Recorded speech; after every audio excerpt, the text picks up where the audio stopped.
And now it says record. Okay.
You take time to look at those announcements. There's a lot of important things happening.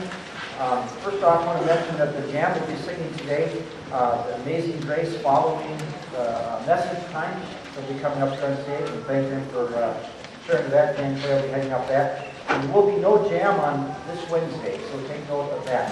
Confirmation, the 8th graders are going to be going to a Dare to Share conference, and that's February 24th to 25th, and we get a discount if you get the registration in by this Wednesday.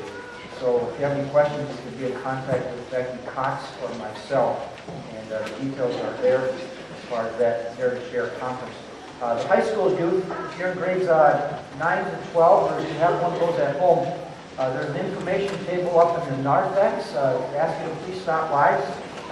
Julie Bowers, Wagner, and Kurt Leaf will want to get some emails and collect some more names.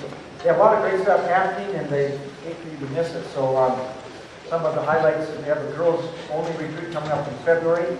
They're going on a mission trip in July, and then they meet every Wednesday night at the gathering spot here in town from 6 to 8, and a number of other events that they're planning. So please stop by the table up in the narthex, beginning for senior high grades 9 to 12, or if you have one of those at home. Also, adult small groups are happening. We have two, one called Bible Basics on Wednesday night. It's meeting across the way from our Mission Central or Ministry Center Church in City Hall from 6 to 8. And then also, Susie Dalkey is leading one called Joy-Filled Life. And that is not meeting this Wednesday, but they normally meet on Wednesday nights.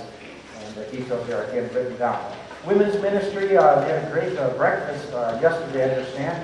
And the registration for the women's retreat has been extended and to January 31st, so take note of that. Also, there's a group of people that pray on Monday nights, and we have prayer ministers that will be available following each of our worship services, both at this door here to my left, and then also kind of in front of the sound booth in the back. And if you would like anybody to pray with, please stop by there after the service, and there'll be prayer ministers there for you. I believe those are the announcements you have this morning. Let's rise and begin our service with a responsive reading that will be on our screen.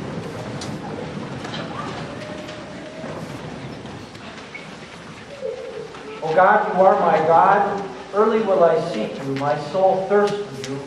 My flesh longs for you in a dry and thirsty land where there is no water.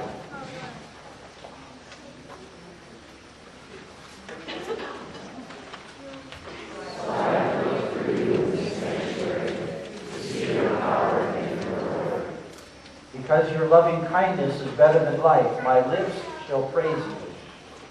Thus I will bless you, Father, and lift my hands to you. My soul shall be satisfied as with marrow and fatness, and my mouth shall praise you with joyful lips. When I remember you on my bed, I meditate on you. Because you have been my help. Therefore, in the shadow of your wings, I will rejoice. My soul follows close behind you. Your right hand upholds me. Oh, give thanks to the Lord, for he is good, for his mercy endures forever. Let the redeemed of the Lord say so, whom he has redeemed from the hand of the enemy. Then they cried out to the Lord in their trouble, and he delivered them out of their distresses. He led the Lord by the right way, that they might go to the street of habitation. Oh, that people would give thanks to the Lord, for his mercy and steadfast love endures forever. Let's begin with prayer this morning. Lord God, we thank you for your loving kindness and your goodness and your steadfast love. Father, before we enter into a time of praise and worship, we pause to acknowledge the shortcomings in our life, places in our life where we have fallen short, opportunities that have been before us that we have not seized, to love others, to reach out to them, to be kind and to care. And then the things that we have done where we ought not to have done, words that we have spoken that have killed or destroyed or cut down, tempers that have flared, relationships that we have tension with other people. We ask your healing forgiveness to come into our lives, that you would restore us, create in us a clean heart, and that you would renew a right spirit within us. Prepare us for this time of worship, when we give our praise and worship to you, for you are a good God, worthy of all praise. In Jesus' name we pray. Amen.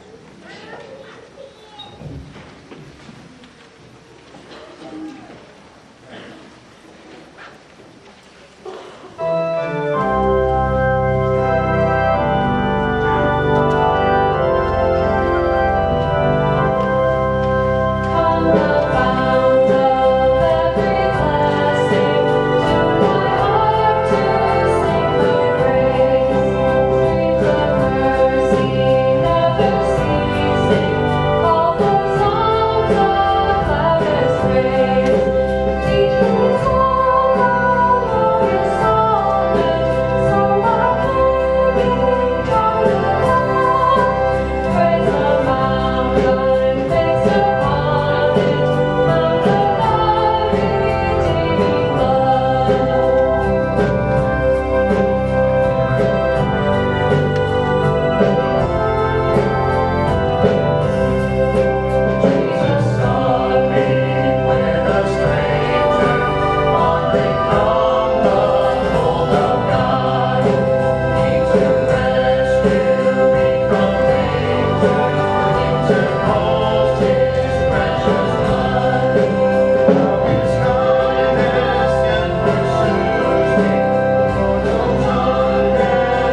congregation have a pull-up this time for children to be down and for a pull-up during the message.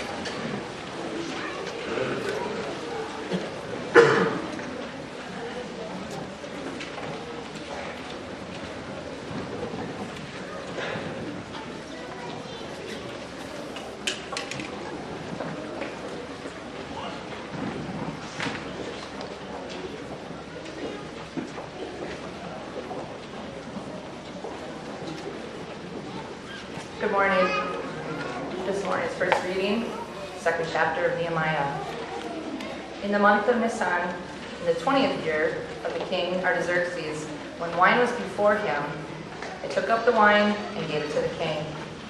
Now I had not been sad in his presence, and the king said to me, "Why is your face sad, seeing you are not sick?"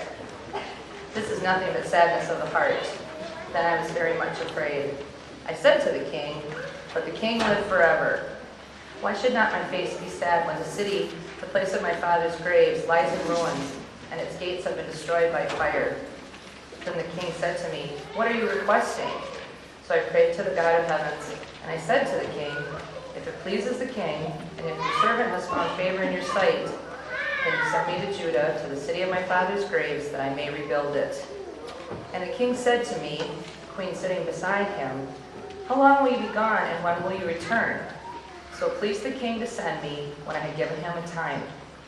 And I said to the king, "If it pleases the king, let letters be given to the governors of the province beyond the river, that they may let me pass through until I come to Judah, and a letter to Asaph, the keeper of the king's forest, that he may give me timber to make beams for the gates of the fortress of the temple, and for the wall of the city, and for the house that I shall occupy."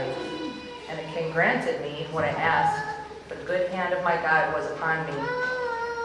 Then I came to the governors of the province beyond the river, and gave them the king's letters. Now the king had sent with me officers of the army and horsemen. But when Sanballat the Horonite and Tobiah the Ammonite servant heard this, it displeased them greatly that someone had come to seek the welfare of the people of Israel. So I went to Jerusalem and was there 3 days. Then I arose in the night, I and a few men with me, and I told no one what my God had put into my heart to do for Jerusalem. There was no animal with me but the one on which I rode. I went out by night by the valley gate to the dragon spring and to the dung gate, and I inspected the walls of Jerusalem that were broken down and its gates that had been destroyed by fire. Then I went on to the fountain gate and to the king's pool, but there was no room for the animal that was under me to pass. Then I went up in the night by the valley and inspected the wall. And I turned back and entered by the valley gate, and so returned. And the officials did not know where I had gone or what I was doing. And I had not yet told the Jews, the priests, the nobles, the officials, and the rest who were to do the work. Then I said to them, "You see the trouble we are in, for Jerusalem lies in ruins with its gates burned. Come, let us build the wall of Jerusalem, that we may no longer suffer derision." And I told them the hand of my God that had been upon me for good, and also of the words that the king had spoken to me. And they said, "Let us rise up and build." So they strengthened their hands for the good work.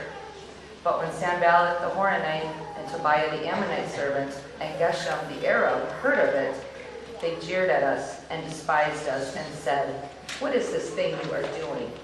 Are you rebelling against the king?" Then I replied to them, "The God of heaven will make us prosper, and we, his servants, will arise and build. But you have no portion or right or claim in Jerusalem." Here ends the lesson. Please rise for the reading of the gospel.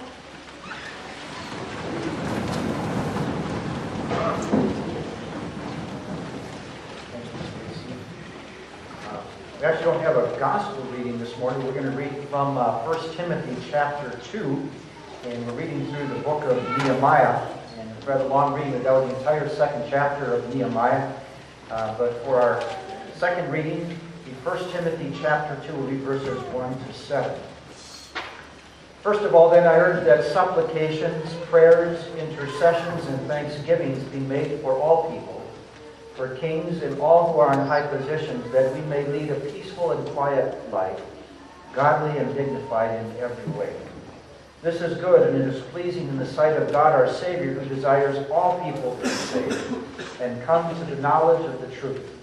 For there is one God, and there is one mediator between God and people, the man Jesus Christ, who gave himself as a ransom for all, which is the testimony given at the proper time. For this I was appointed a preacher and an apostle. I am telling the truth, I am not lying, a teacher of the Gentiles in faith and in truth. Here ends the second reading. You may be seated.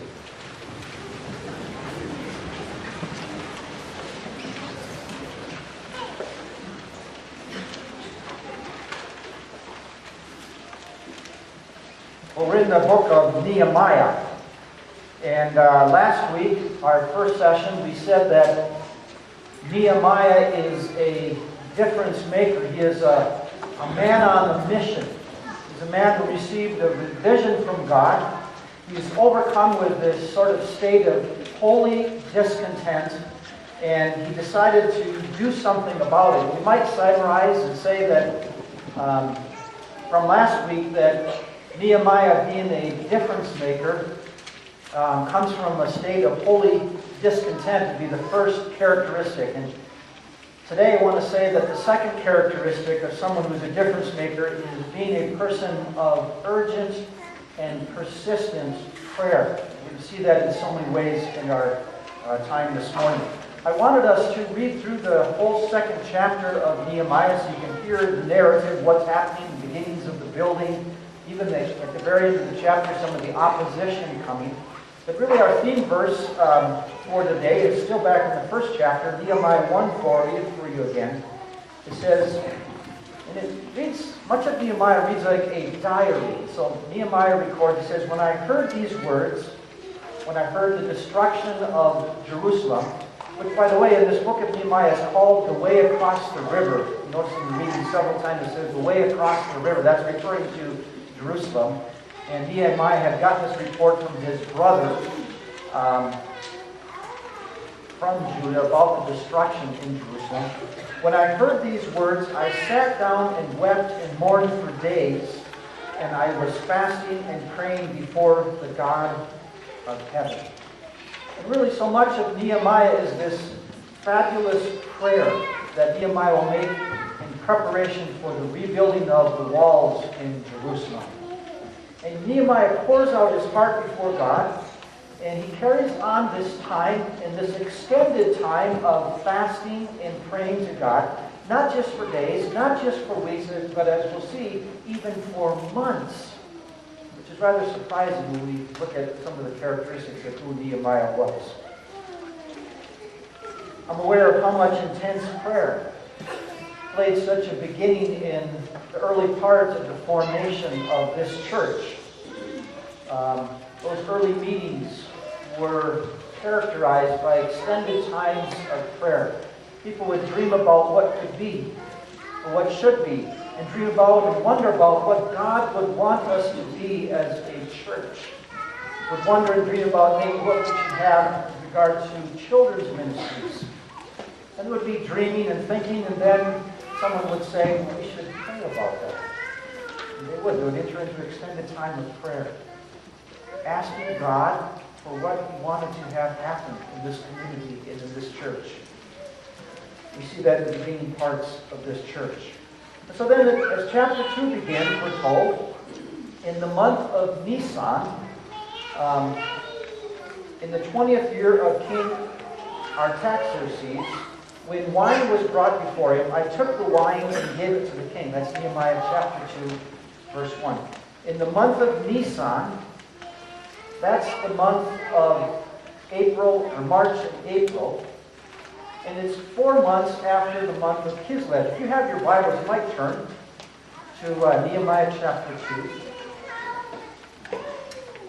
And look at chapter 2, verse 1. In the month of Nisan, the 20th year of King Artaxerxes, when wine was brought before him, I took up wine and gave it to the king. And then look at back chapter 1, verse 1. The words of Nehemiah, the son of Hakaliah, now it happened in the month of Chislev. That's the month of November, December. Nisan is the month of March to April. So there's about a 4-month period here that Nehemiah spent in prayer.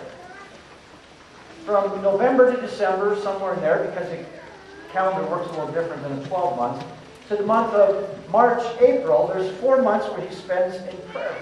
Martin Luther, the great reformer of the 16th century, said, I have held many things in my hands, and I have lost them all, but whatever I have placed in the hands of God, that I still possess.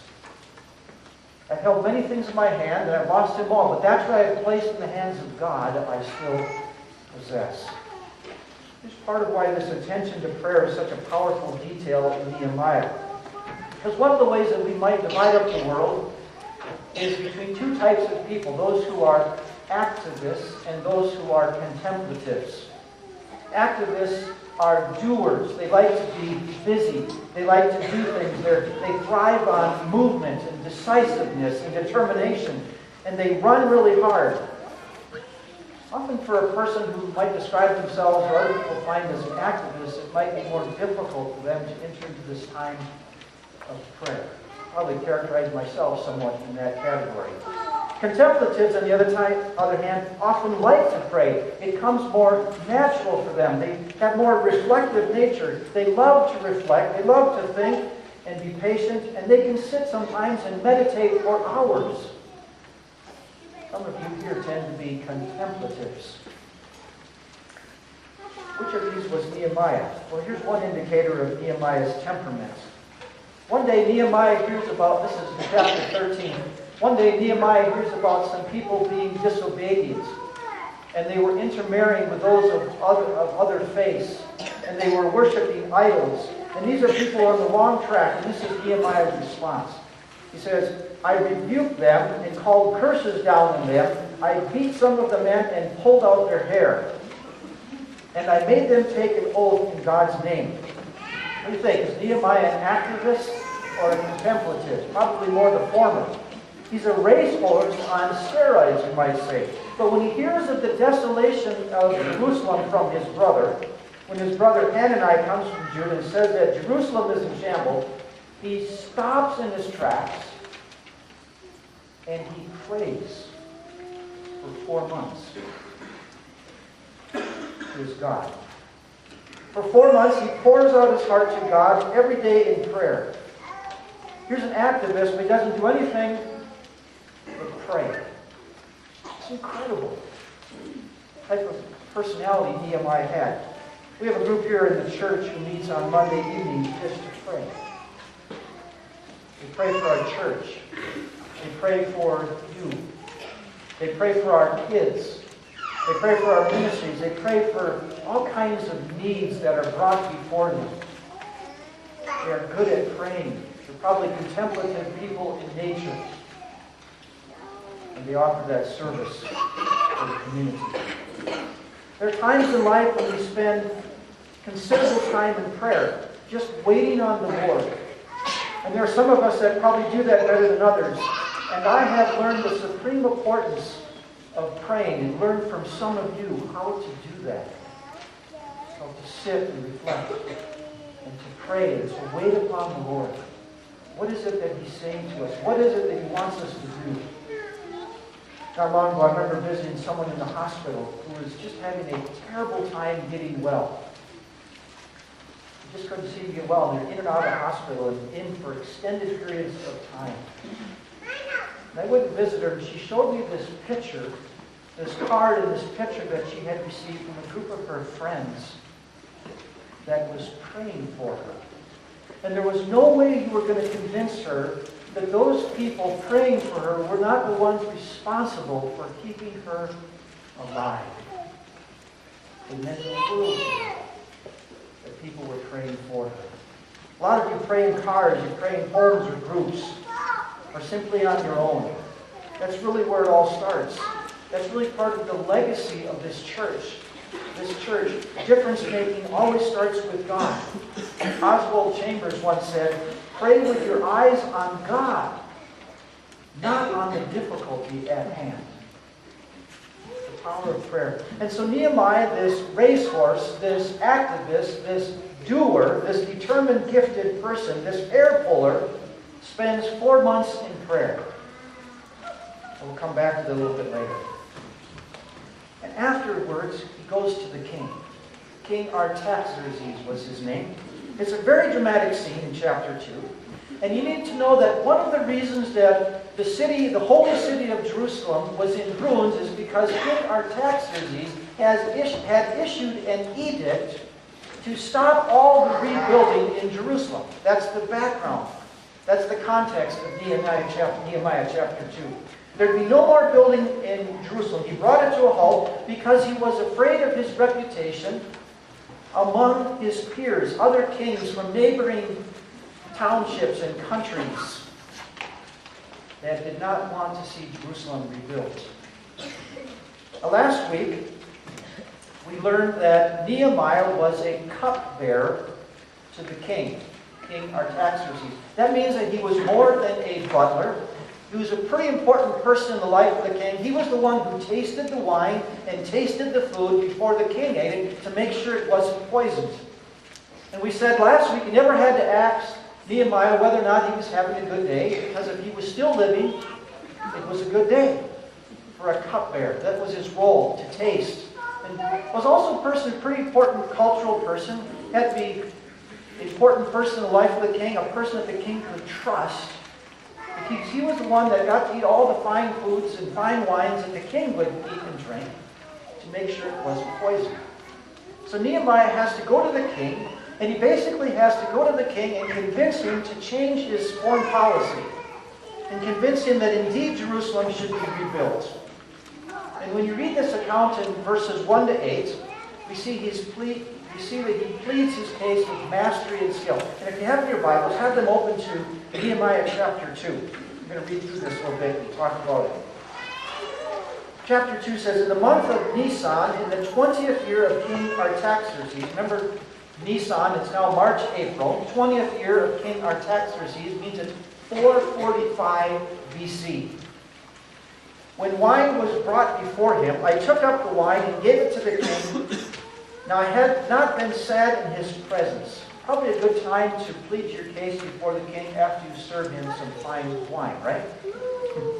He's masterfully going to ask these questions, and he presents this sad face such that he gets the king to ask the question to him. Look at verse 2. And the king said to me, why is your face sad, seeing that you are not sick? This is nothing but sadness of the heart. And Nehemiah, it's like recording in his diary.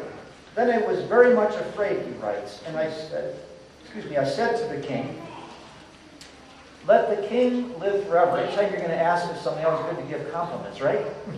Let the king live forever. Why should not my face be sad? He's going to tell him why he's sad. When the city, that's Jerusalem, the place of my father's graves, lies in ruins, and its gates have been destroyed by fire. Basically, he's going to be open and honest and share his pain, appeal to his ancestors, his homeland, telling him it lies in ruins. Verse 4. Then the king said to me, what are you requesting? Again, he gets the king to ask the question. So I prayed to the God of heaven. End of verse 4. There's that prayer thing again. This whole thing is bathed in prayer. Verse 5, and I said to the king, if it pleases the king, and if your servant has found favor in your sight, doesn't that sound like you're addressing someone important? If it pleases the king, and if you find favor in my sight, then you send me to Judah, another name for Jerusalem, to the city of my father's graves, that I may rebuild it. Here's the request to rebuild the city of Jerusalem. In verse 6, and the king said to me, the queen sitting beside him, the queen's name is Damaspia.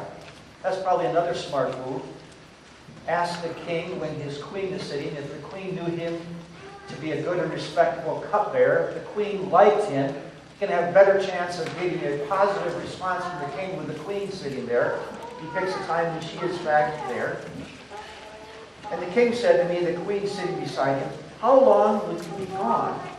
And when will you return? And And then we get the response. So it pleased the king to send me when I had given him a time. Now once Nehemiah builds rapport with the king, builds up his trust even higher with King Artaxerxes, and he said yes, Nehemiah senses he's on a roll. And so he goes for more, not just to be sent on the mission. Next, he not only asks to be able to go, but he asks for letters of reference and for protection from the king's military.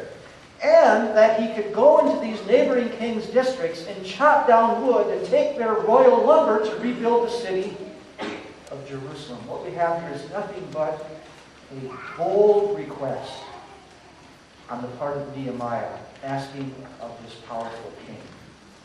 In other words, he basically says, what I'm going to need is some letters of reference, and I'm going to need some authority. I'm going to need some authorization and power. Will you write it?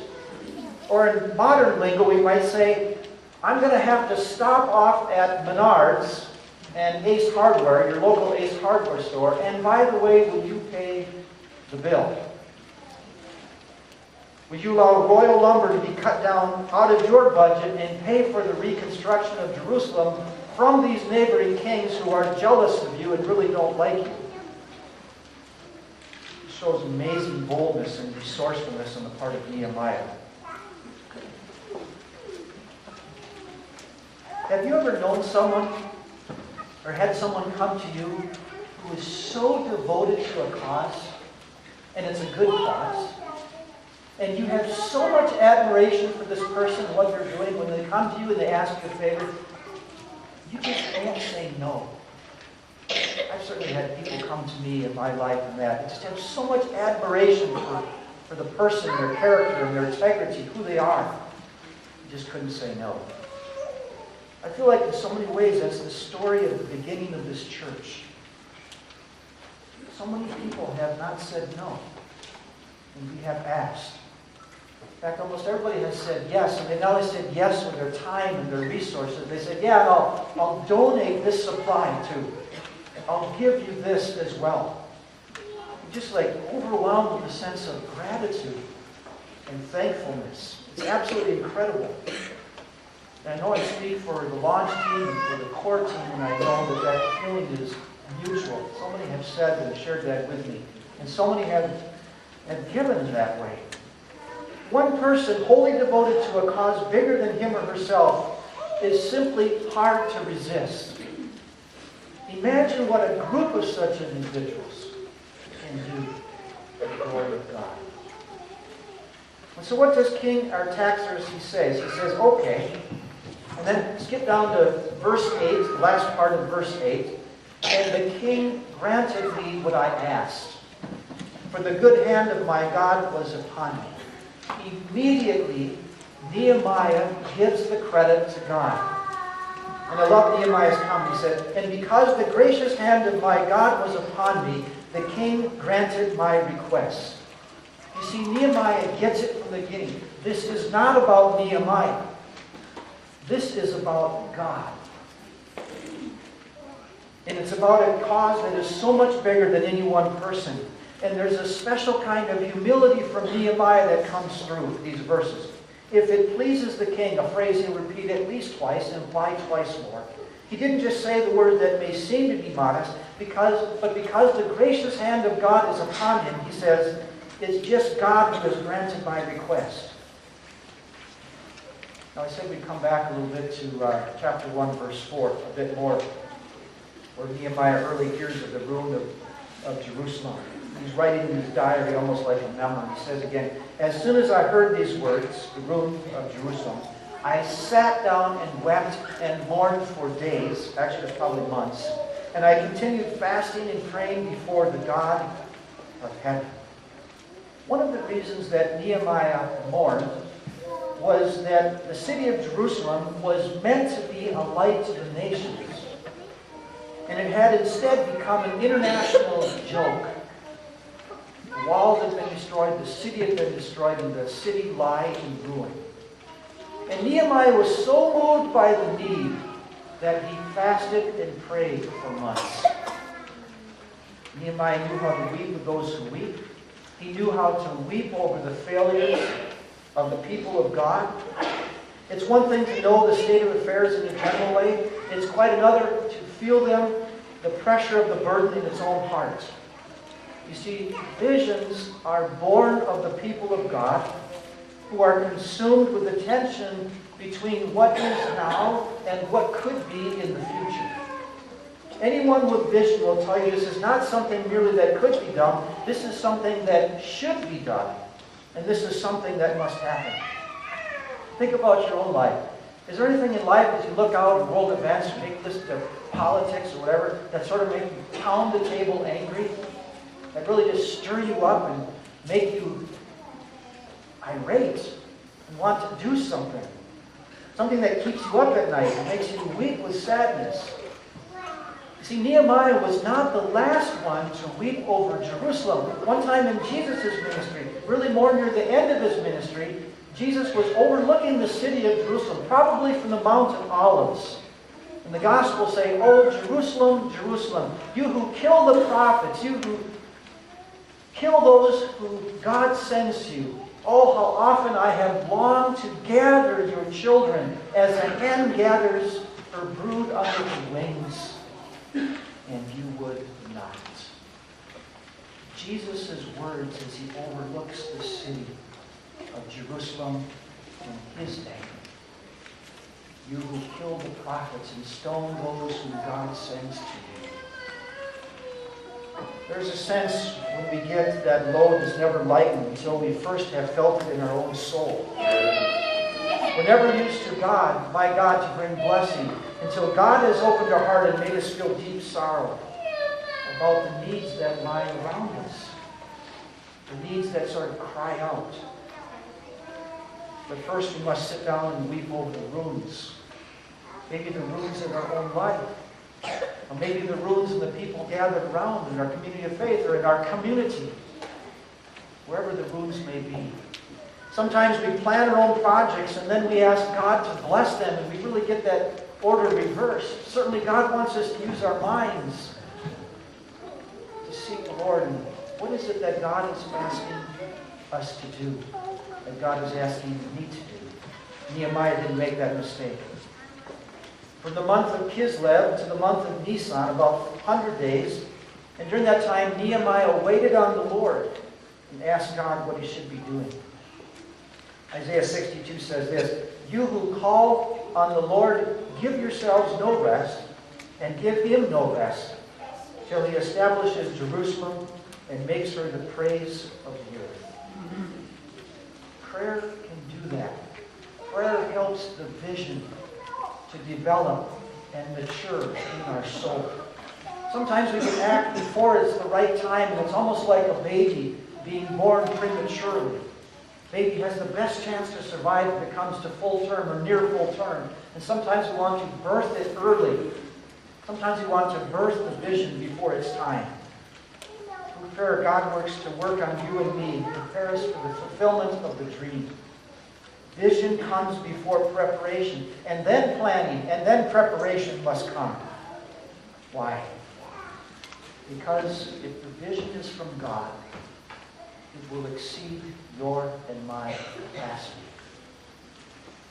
Visions from God exceed our own capacity on our own. If our vision is something we can do on our own, then probably the vision is not big enough. And it's not God's vision. Prayer prepares us for the job ahead. And somehow prayer mysteriously moves the hand of God to sort of work the scenes from behind to prepare the way. I'm convinced, I see it again and again, the hand of God working in the hand of this church. Other people have told me stories. We had another little event that happened this week that I want to share with you. We've been working in the church to purchase some items that we absolutely need, some electronic items for various ministries. We've been kind of waiting, getting on. We've also been trying to get documents in order for the beginnings of this church, such as our state tax identification number, which we haven't received. Anyway, earlier this week, I think it was, or was it last week, anyway, decided to sort of pull the plug and make some rather large purchases of some items. And We didn't have the state tax ID number. We decided we needed it anyway. We just really needed them. Well, as it turned out, we put the purchase on my credit card, and my credit card company thought it was fraud. And so they canceled the order. And they tried to call me, and it took me a day or two to get the message, and a day or two for me to call them back. By the time I called them back, she said, oh, we thought that was fraud. I said, no, that wasn't fraud. That was a real order. It was a rather large order. I said, I know it was a large order, but that was real. She said, what do I do? She said, well, we canceled the order. I was really pretty ticked off. Why did you do that? And so I was like, what do I do now? She says, we have to reorder. So I reordered. So hang up the phone, go to the post office, and what's there in the mail? Our state tax ID number, which will end up saving us hundreds of dollars in the purchase. I'm just like, that was a God thing. That was supposed to happen. And I was mad. And it's one of those things that's just like, this is nothing else but another God moment in the beginnings of this church where I'm trying to do one thing, and we're kind of trying to feel some pressure to hurry up, and God is saying, in my time. Some of us have joked that the launch team and the core team, we maybe have a nickname as just-in-time Lutheran Church. Because that's what's been happening. Another one of these events. And when it's all said and done, it was so obvious that this was the hand of God. I tried to push and hurry. I was getting upset. God had something better in mind. Yeah, I suppose we could say that's all coincidence. I don't know how it is in your life, but it seems like to me, the more I pray, the more people pray, the more coincidences happen in life. Prayer helps distinguish between what is a good idea and a God idea. It helps us make sure that we are in line with what God is up to in the world. Prayer keeps us looking. It keeps the burden fresh. It sensitizes us to the subtle changes in our landscape, the circumstances around us. And I think this message from Nehemiah is telling us so very, very important. We need to bathe everything we do. Not only in this church, but certainly in each of our lives and our families. We need to bathe in prayer. We need to seek the Lord. 2 Chronicles 7:14 says, if my people who are called by my name will humble themselves and pray and turn from their ways and seek the face of the Lord, then I will hear them from heaven. I will forgive their sins, and I will heal their land. Let's pray. Gracious God, we thank you for Nehemiah, for the role he played in the rebuilding of the walls of Jerusalem, and how we can learn from him to be sensitive to how you are leading us and our lives. And Father, we cry out to you in prayer to have you lead this church, to have you lead the launch team, the core team, and all those who find them in any kind of position of leadership. Pray for all of our ministries, JAM, senior high, confirmation, SOS, men's, women's, adults, and any ministry I might have forgotten.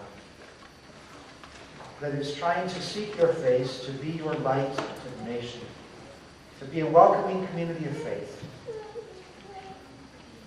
and to be a beacon of light in this community, to heal the brokenness that is in all of our lives, and that we know is in this community. Help us to be your people. Help us to seek your face. Help us to turn from any ways that are wrong, that we might be who you want us to be, individually, as families, and as a church. In Jesus' name we pray. Amen. This time we'll invite children to come up for a song. They sing for us Amazing Grace. Come on up right now. And thank you for sharing with us.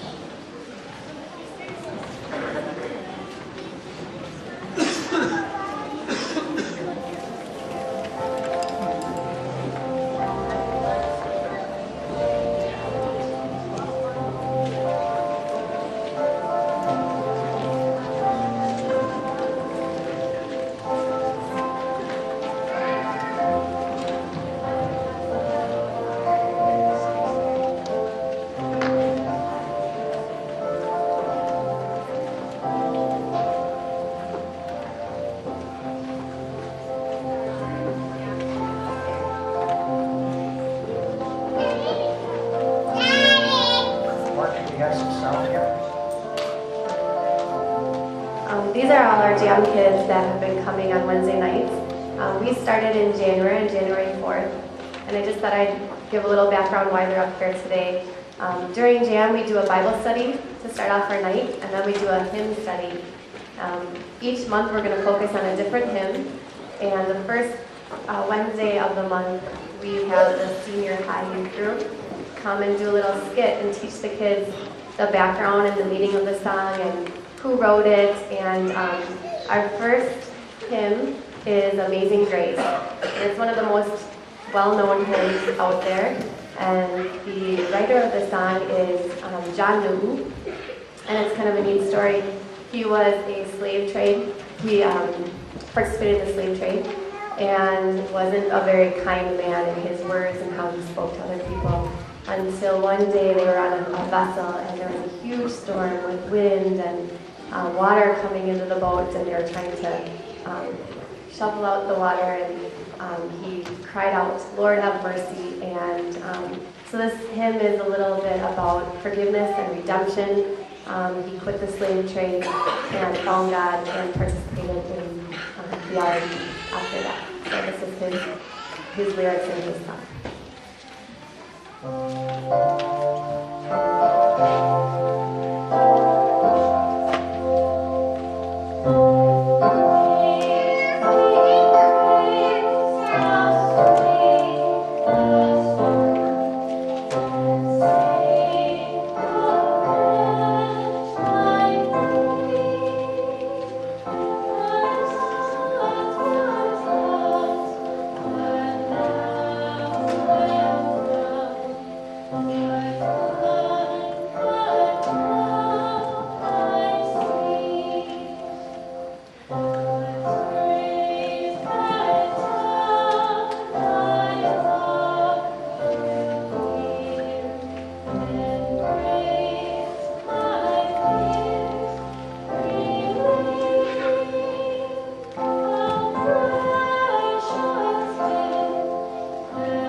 Thanks, though. You guys can go back to your seats, I think, right? Thank you so much for singing.